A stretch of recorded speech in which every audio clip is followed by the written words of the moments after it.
And new tonight, works of art giving people a new perspective on the struggle that people face living with mental illness. ABC 27's Shanice Archer takes us inside a day-only gallery, bringing stories of the artists behind them to life.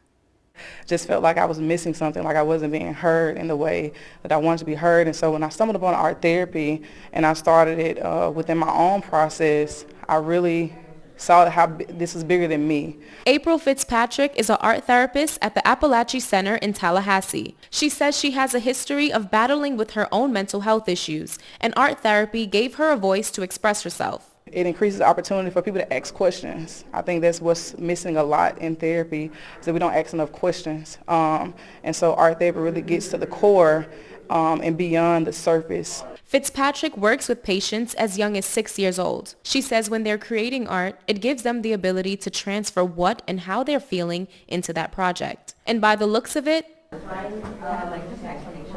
Monday, more than 100 pieces of artwork created by patients at the Apalachee Center were put on display. Being able to articulate how they're feeling, being able to articulate some of the struggles they're having, it's just hard. And part of that is that society doesn't tend to encourage people who live with these illnesses to speak up. Jay Reeves, CEO of the Apalachee Center, says patients can get frustrated if they're struggling with communicating, and that causes them to shut down.